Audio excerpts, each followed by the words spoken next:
Ration card আছে নেকি আপোনাৰ? অৰুণোদয় পাই আছে,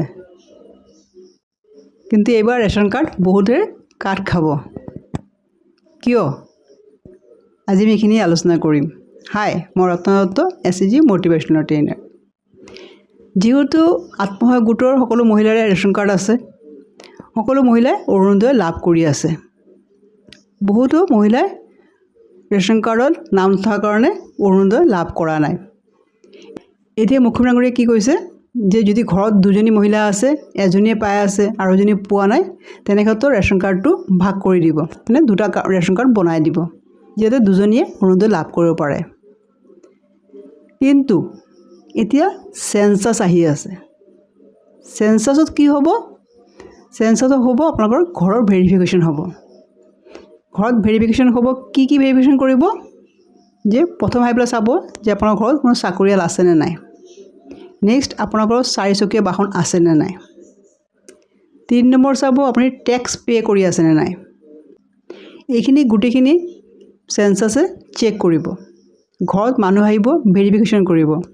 যদি ইয়াৰ মাজত এটাও আপোনালোকৰ আছে, তেনেকুৱাতো আপোনাৰ ৰেচন কাৰ্ড কেঞ্চেল হ'ব। এতিয়া ধৰক আপোনাৰ ৰেচন কাৰ্ড চলি আছে, আপুনি অৰুণোদয় লাভ কৰি আছে, কিন্তু ইমান দিন একো কথা নাছিলে। যাৰ ৰেচন কাৰ্ড আছে তেওঁই অৰুণোদয় লাভ কৰিব কোৱা হৈছিলে।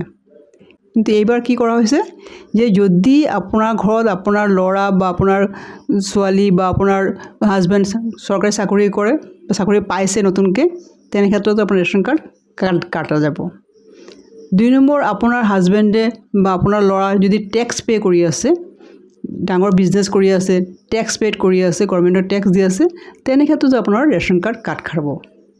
তাৰপিছত যদি আপোনাৰ চাৰিচকীয়া বাহন আছে, ল'ৰা থাকক, হাজবেণ্ডো থাকক, আপোনাৰ ঘৰতো আছে, সেইকাৰণে তেতিয়াও ৰেচন কাৰ্ডটো কাট খাব।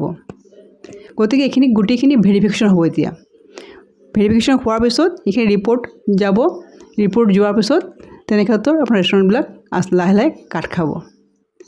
গতিকে যাৰ ঘৰত এই 4টা কানেকশ্যন একোৱেই নাই, কোনোবা চাকৰিয়ালো নাই, টেক্স পে'টো কৰিব নালাগে, নিজৰ মাটিও নাই, চাৰিচকীয়া বাহনো নাই, তেওঁলোকে নিশ্চিত থাকক, তেওঁলোকৰ ৰেচন কাৰ্ড কেতিয়াও কাট নাখায়। তেওঁলোকৰ ৰেচন কাৰ্ডো থাকিব আৰু অৰুণোদয় লাভ কৰি থাকিব।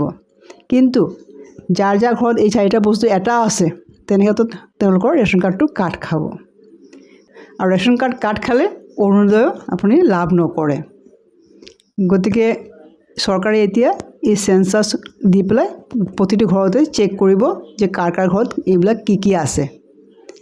আৰু কিছুমান ক্ষেত্ৰত কি হয়, কিছুমান মহিলা ঢুকাইছে, তেওঁলোকৰ ৰেচন কাৰ্ড এতিয়াও চলি আছে, তেনে ক্ষেত্ৰতো ৰেচন কাৰ্ড কেঞ্চেল হ'ব যদি সেই ঘৰত বেলেগ মহিলা নাথাকে। ইতিমধ্যে এই নিয়ম আপোনাৰ লাগু হ'ব ৰেচন কাৰ্ডৰ ক্ষেত্ৰত। ৰেচন কাৰ্ড বহুতৰে এতিয়া কাট খাব। যদি ভিডিঅ'টো ভাল লাগে, লাইক শ্বেয়াৰ কৰিব, ছাবস্ক্ৰাইব কৰিব। ধন্যবাদ।